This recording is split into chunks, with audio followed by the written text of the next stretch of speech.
Welcome back to On the Nose. Once again, I'm joined in studio by my good friend Thad Taylor. Thad, welcome back in.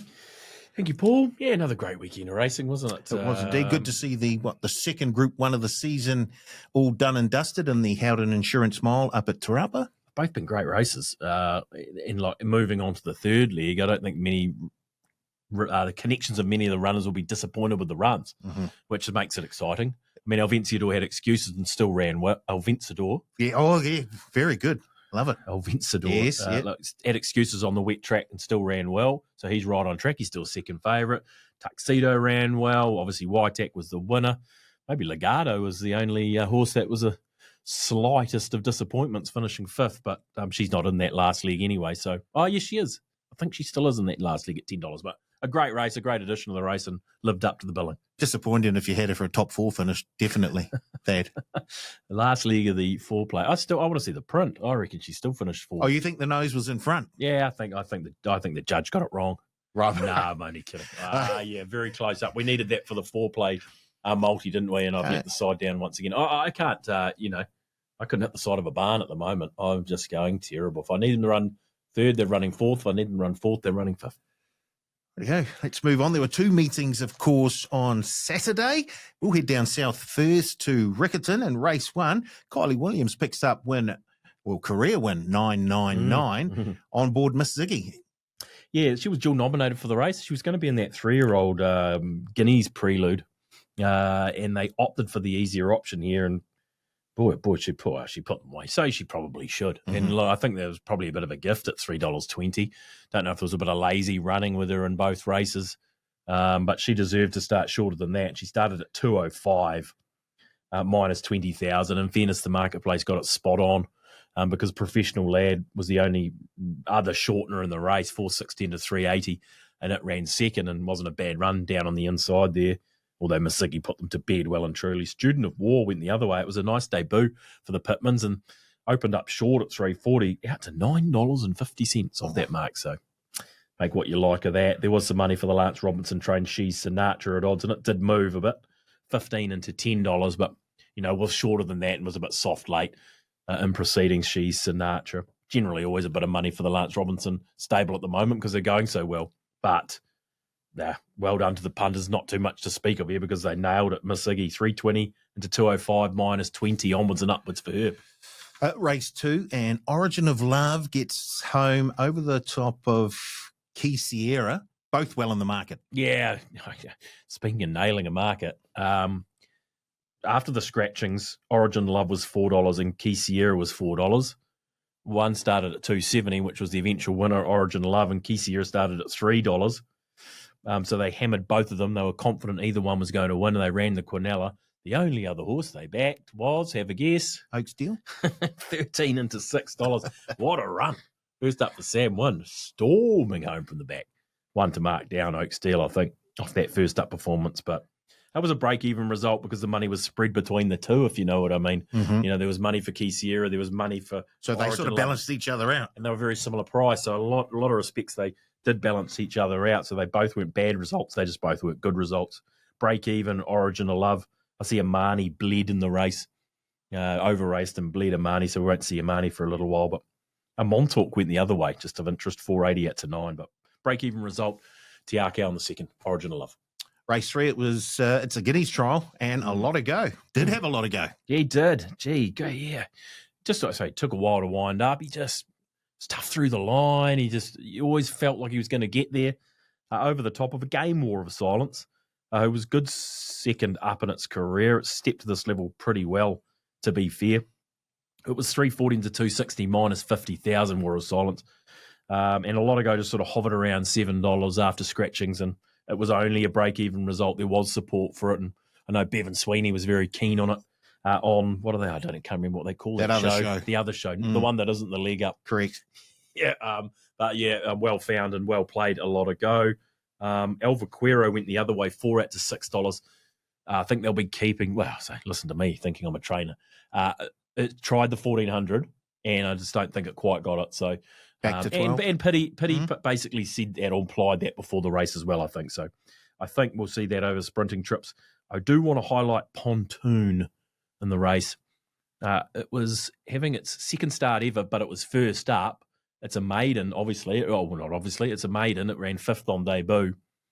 And there was a bit of money for it, sort of 13 into 10, and I liked the run. It finished 3rd, Pontoon, and there was money. So whenever that gets back to maidens or perhaps wherever it goes, I'd want to be keeping a close eye on Pontoon, but only break even a lot ago, and the only reason it was break even was because of War of Silence.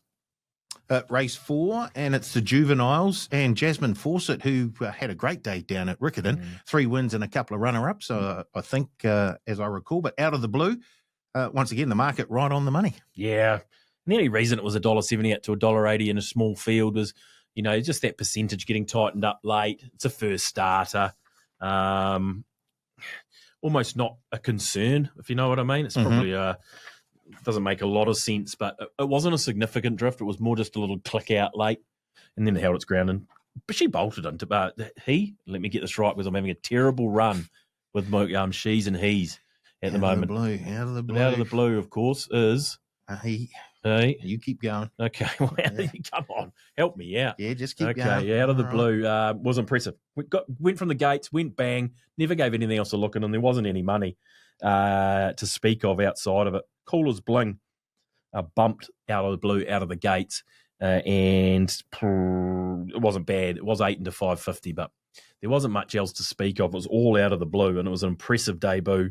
Even though it was 170 out to 180. He is a very good horse. So I was going to say he was a good horse. Yeah. He looks talented, the 2-year-old out of the blue. Race 5 and Show Pony with Jack Taplin aboard gets home, and I'm guessing, not the worst result.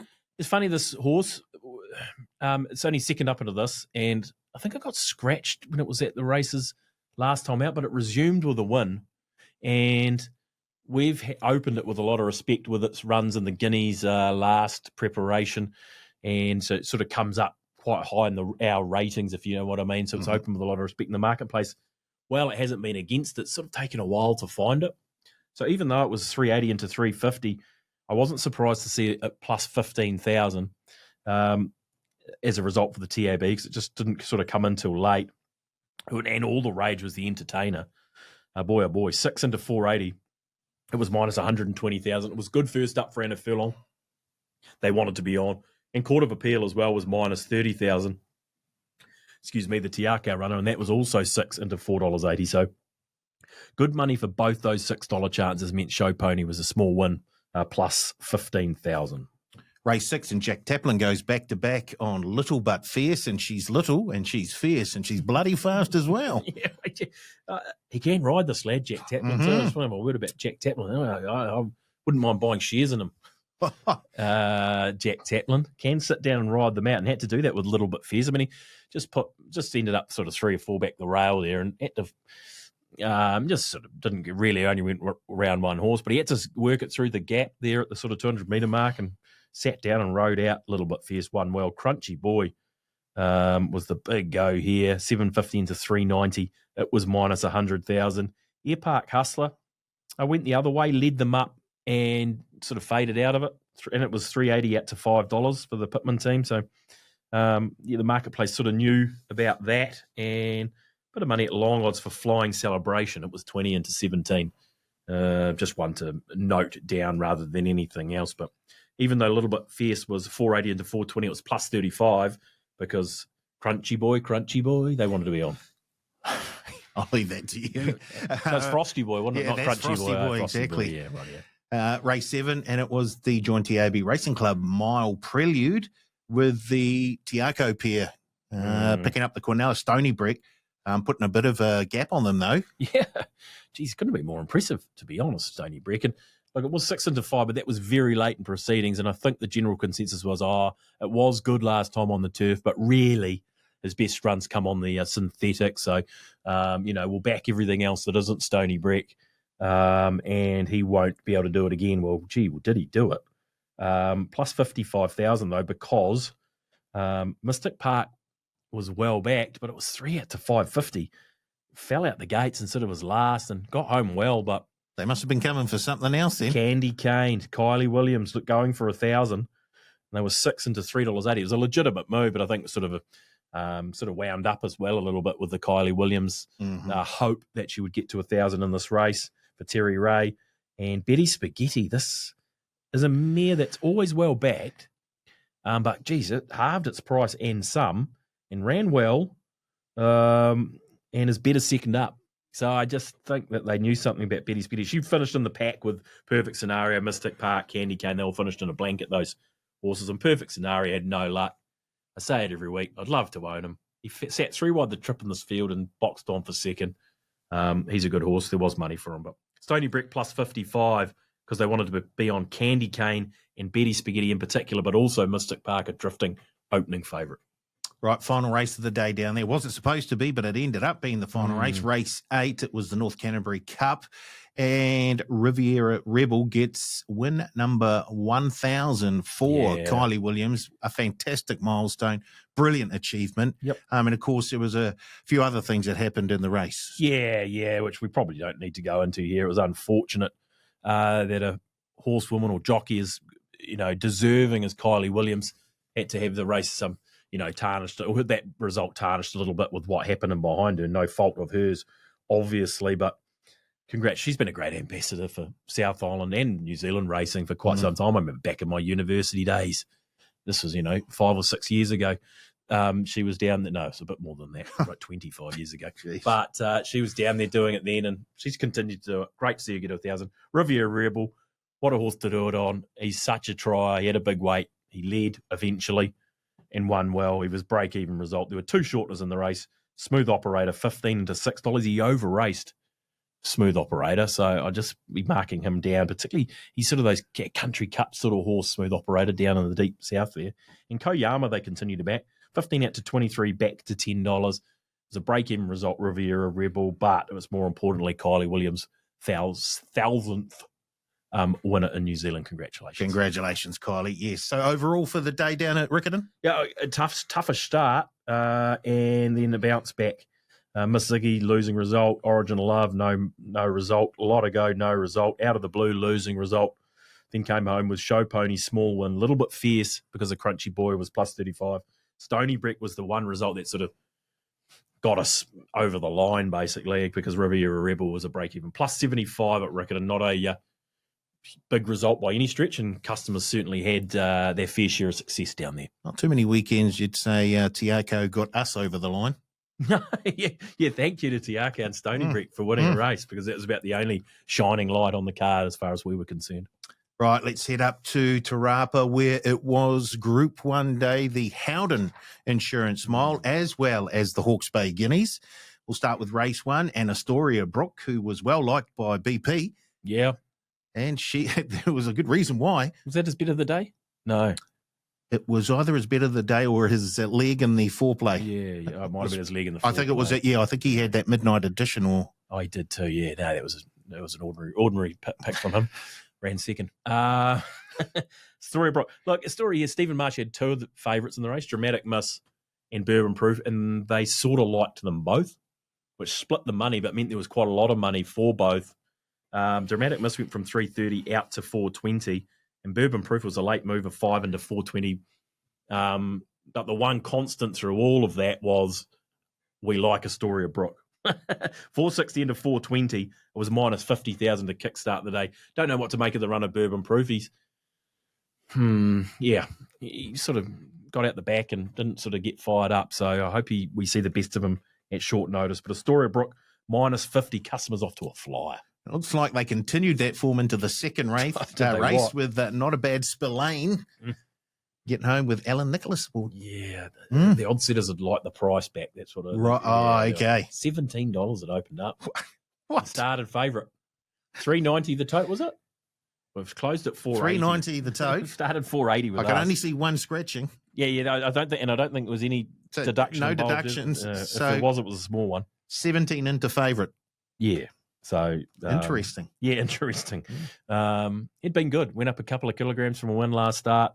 Right on track for a New Zealand Cup. Nice ride from Alan Nicholas. Didn't panic when something came round and wanted to take it on Talentosa. It was. She ended up finishing last or close to it in the race. Minus 30,000. White Mask saved it being worse because there was so much money for White Mask in the last couple of hours. It was minus 100,000, 10 into 7. Tees ran second for Alan Sharrock. It was a nice run, 750 into 550. So again, the marketplace pretty good, particularly around Not a Bad Spillane and Tees. Tregor went the other way, 4 out to 650. And gee, Priska was a run from the back. It was out there around $21, $23. It wasn't a market push for it, but got home strong. Priska, a little bit of a flashing light, but yeah, one of that terrible price. Wouldn't go, we don't want to say that because our colleagues might hear us, but they'd want it back. Not a Bad Spillane. 17 into 480. Race 3, the bookies fight back with Back to Angel at almost any old money out at around the $30, $40 mark. Yeah, exactly. And I'm not going to cry, Paul. It was plus 25,000. When I got into the office on Saturday morning, it was a losing result. Back to Angel. It was 51, sitting at 51 all day. Then it somehow went out to 67, and then they said, well, we'll have a little bit more, please. Back into 41 late. So she was connection. Someone knew something that she was going to run a bit of a race. She sure did. She just knocked off Thusa, who was also a market mover in the race, late, or was a market mover in the race. 21 into 13. She was first up and almost pinched it and got run over by the $40 chance on the line. So there'll be some disappointed people there. Jethro Tull was caught wide, ran another bottler, $5.50 into $5. He was rock solid. It was a losing result, and he ran well. And Amazonia was a market mover as well, 17 out to 23, back to 13, and that had no luck in the running, raced wide. But yeah, plus 25, back the Angel. Some people knew. Not me. Not the bookies. Certainly not the bookies, and nor I. Race 4, and here we go. We saw this 3-year-old filly with the TAB Racing Club, 3 wide the trip without cover, and then put a few links on them. Transcend, she looked very, very good, and her odds have been slashed in the 1,000 Guineas futures market. Yeah, can't remember what 16 price. into $8 now on the third line of bidding, in behind Lollapalooza and Tajana. Yeah, she was great. He almost had no right to do what she did. No. Won by 3 lengths, the official margin. Caught wide. You said it all. Minus 60,000. Really well backed. Marketplace liked it, and it liked rocking 340 into 280, and Transcend was just starting to ease out to about 350. 370, I think. 370. Oh, yeah. Sounds like you might know. And then as soon as it sort of touched that mark, it started coming back in. Started $3.10. Transcend. Misunderstood was also well backed, and that was following the rocking money because Misunderstood beat rocking 2 starts ago. It was 6 into 440, and Billy Blinks was coming down the outside. I think it's for the Clockworthies. Billy Blinks was 13 out to 20, back to 16 late, flopped out last, and then was sort of laying it up the straight and couldn't get round. I think it was rocking out there and just couldn't get around it. And once finally balanced up, I ran into second. It was pretty big, and there was some money for it late. It was first up, Billy Blinks, and mark it down, but Transcend, minus 60. Good filly. Race 5, the BCD Group Sprint, and Whiskey and Roses, who I think came in big time as well, just getting over the top of the Midnight Edition, who was being tipped out by all and sundry, to be fair, and just got rolled over the top by a fresh up Whiskey and Roses. Yeah, got the track conditions to suit as well. Whiskey and Roses, and resumed very well. So well done to the team there, Joanne Surgeoner and the team. But and he was a talented 3-year-old, no doubt. And actually, you see the marketplace sort of gravitate towards these talented age group horses early on in their preparation as they step into these sort of rating races. And we've seen that before. Steve Hunt will bang on about it. Mm-hmm. Those 3-year-olds coming into rating races where they were running in group and listed races. And you can understand, well, Adalio went from $5 to $3.50. It was another market mover in the race. Whiskey and Roses was 9 into 8. And because of the money for Adalio, 5 into 350, Glamour Tycoon, which is the stablemate for Stephen Marsh, went the other way completely. It was 4 out to 950. But yeah, Midnight Edition was all the rage. And geez, I looked to have had them shot to bits, to be fair. It was 360 into 245 and just run over late by a horse that got all the conditions to suit and was produced in a very good condition, fresh, plus 30 for the TAB. Next race, the Hawke's Bay Guineas and Magic Carpet at around the $30 mark, just over the top of the favourite. Tell me Quando. Quando. Actually, no, Quando wasn't the favourite. It was Landlock. I apologise. Yes, $4 Landlock, Yeah. $4.80 Quando. Yeah. He was as high, $4.50. He was as high as $5.50 Quando after scratchings. This race was, I don't know what to take out of this, Paul. I mean, we lost two of the two favourites, basically. He Who Dare and the one above, Affirmative Action. Affirmative, yep. Thank you. And then the market takes a while to settle down, and then everything that was short in the market ran at the back. There were some real question marks on some horses that were right in consideration. I mean, Landlock was disappointing. Navy Dreams was very disappointing. It was 15 into $7.50. Bulgari had the blinkers on. It was $7.50 into $5, and it was underwhelming. Some more questions than answers. I mean, we had Magic Carpet winning it. It was 26-1. Faultless was 26-1. Then the Gavin Sharrock pair running fourth and fifth. So, and they're not bad horses. Don't get me wrong, but what I'm saying, I just don't know what to make of the race. Have I gone on enough about it? Well, Magic Carpet's moved from 61 into 10 in the 2000 Guineas futures market. Quando's also coming as well. Yeah, well, let's get back to the winners, because Magic Carpet debuted behind Quantum Legend at Te Rapa and was very good. And everyone thought, at big money, but it was a good run. Everyone was like, oh, yeah, this horse might have a bit of something. And then they took it to Taupō, and it ran third again after leading. And then it was basically forgotten by the marketplace after that second up third, even though the first up third got everyone talking. So it wasn't a huge surprise to see him do that, and particularly early in a 3-year-old season for all of them. Quando's got something. Second ever run, sat wide the whole way, I think, Quando, and was $5.50 into $4.50. So that is a horse to mark down. So the two horses that Quinella it may well be very smart. Don't get me wrong. It's just what the marketplace was sort of saying and what happened in the race was sort of just too topsy-turvy for me to get my head round, if you know what I mean. Taylor Square was big. It flopped out the back? It absolutely flopped out. It was the only horse that and it ended up running sixth or fifth, beat majority of them home. It was coming out of maidens, but halfway through the race, you'd think, might not even catch the field. No, exactly. So, to finish fifth or sixth and quite an eye-catching fifth or sixth, might be one to... No relation? No relation. Righty-ho. No relation. But, hey, Magic Carpet, plus 35. Quando, very good in second. Where are we? Race 7. She's All That with Masa Hasasumi at around the $14 mark. So... another tough one for punters there? Or? Yes, relatively speaking. These big 65, 75s, and this was a 65, wasn't it? But make it awfully tricky. Then you throw in some key scratchings into these races, and it takes a long time, I say, for the marketplace to know exactly where you stand. And that means the money can be particularly well spread, and it was here. Oppenheimer had money first up, ran well after leading. Sweet As Me was my bet of the day, so of course it was 5 wide from barrier 7 for the trip, and finished fourth. Fancy Pants over raced. It was $9 into $6.50. That was a market mover. Sam Witherley was, asked to ride it with cover, or patiently, I guess, and he resented it. Fancy Pants, and One More Dance took money again, and it was a disappointing on face value. She's All That 9 out to $12 plus 30,000. Not too much to take out of it, just for the way the race or the market sort of developed. Right, here we go. Howden Insurance Mile time, and La Creech. Well, she looked like she had it. How many times? She's due. You don't get more due. Oh boy. She's had 8 seconds out of her last 9 New Zealand starts, and the other one was a win.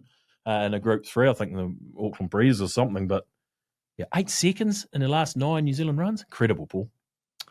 Can't take anything away from the winner, though, Whitek. He was good. He was good. And he'd been threatening to do this, and he was sort of earmarked. It's such a nice competitive field at the moment with these horses that, you can make a case for more than half a dozen. And he was one that could be made a case for, even though he finished 11th in that Parasia plate. You could give him excuses there, though, in the first Group 1 of the season. So, and I guess there were a few punters who decided to have a wee bit of a crack. Yeah, 100% they did. Now, I'm going to say it is plus 70,000 for the TAB YTAC. because of Legato and La Creek and Sterling Express and Tuxedo and an El Vencedor and, among others. So Sterling Express, just incredibly competitive, which meant it was plus 70 for Waitak. He's now favourite for the Livermore. La Creek hammered into favourite late, 5 into 350. And the money was almost right. Well, it was right. You'd have to say it was right. Look, but as I said at the top of the show here, I don't think anyone really in the first half of the field, which was basically all the big guns, will be disappointed with their run. I'm sure if you ask Stephen Marsh about El Vencedor's run, he'll be like, very good run on a track which didn't suit him. We're cherry ripe for the third league. He'll be loving this. Yeah, well, first of all, loves Ellerslie. Yeah, and he's finished 7th. So, yeah, exciting. Yeah, I thought Sharp and Smart finished off very, very nicely as well from the back. We were almost seeing a glimpse of, remember when he went back-to-back Group 1s there with the Herbie Dyke and the Derby. I was trying not to mention him because he did run well. He did. He was at the back of the field and he just lengthened. It just looked like he was sort of starting to grab some of that. Don't say that. Well, I've just... No. Well, I hope he is. It'd be very nice to see. Yeah, it would be. But, yeah, Waitak, very, very good. Waitak plus 70. Yes, it was good. Yes, there was money for it late, but there was money for so many. Legato was 5 into 380, back to 5 to start a clear second favourite. It was minus 100,000 because customers did like it. She don't know what to make of her quite. Vinny sort of set off at the 600, and she had a beautiful run. The only thing I could say for her potentially is she was ridden quite positively to find a spot. Yes. And over that first furlong, it was okay. But, and then it was a great ride. It was a brilliant ride. She settled nicely. On paper, you'd be going, Vinny's giving it a peach, Yeah. Brilliant. Straight into sort of 3 back the outside. Almost could have been 1-1. Might have ended up 3 back the outside. You'd be thinking, oh, gee, she's going to have him on toast here. And then got out with plenty of time. Sort of maybe could have gone 100 metres early. Listen to me sounding like I'm a jockey. But maybe that's the excuse. Maybe she's in colder now, but I don't know. She finished 5th, so she wasn't bad by any stretch. But I'm trying to find horses that didn't run up to snuff, and there weren't many of them. It was a great addition of the race. Plus 70 Waitak. You've only ridden 1,000 less winners than Kylie Williams, to be fair. Yeah, and 10,000 less horses, because that's 0. Right, final race of the day up there. Suavetta helps the bookies out. Yeah, funny. Well, yeah, this is Suavetta was a huge mover at Ellerslie. Huge. It was like 31 into like $7 or something, $7.50, and ran second. And then it was 12 out to 16 here and plus 40,000 for the TAB. Again, these great betting fields at Te Rapa, there were money for a few. They almost got it right with Cracker Cole and Subiaco. Cracker Cole 11 into 750, Subiaco 10 into 6. He's a sharp one, halved its price. It didn't run badly, 18 into 950. And Don's Legacy led them up in a race which was dominated by them off the speed, or might have sat outside leader even, Don's Legacy. Boxed on really well, and it's been a market mover twice now. It was 31 into 15 here, and just with a little bit more luck, not from a fashionable stable, might get the price around Don's Legacy wherever it goes next time out. But Suavetta, one of those unfortunate situations where it was a huge move at the start, prior run second. It was a drifter this time, and plus 40 for the TAB. Overall at Te Rapa for the weekend then? Yeah, it needed to be a fight back for the TAB because customers were well on top, particularly after the first two. Astoria Brook, not a bad Spillane, and then Transcend in race number 4. But then the likes of Whiskey and Roses, Magic Carpet, She's All That, and Waitak. I mean, it was a fight back. First half for the customer, second half for the TAB. Another small-ish win, plus 90,000 on the fixed odds books at Te Rapa. I mean, it was about plus 160,000 for the day across those 2 domestic meetings in New Zealand. Okay, that's it for another weekend, Thad. We'll look ahead to next weekend where it's, Grange Williams Stud Breeders' Stakes Day at Hawera. Okay. Where we might see Quintessa go around, seen as right. the scratching at Te Rapa last time. Hopefully we get a track that's suitable because I'm guessing they're running out of races before. Yeah, they will be. Hopefully the track, doesn't get upgraded after the first as well. But, Yeah. anyway. And, of course, Matamata Cup Day as well. Okay, very good. I'm looking forward to that, as I always am. Thanks for having me, Paul. Righty-ho, and thanks to you guys for tuning in. We'll be back again next week with another edition of On the Nose.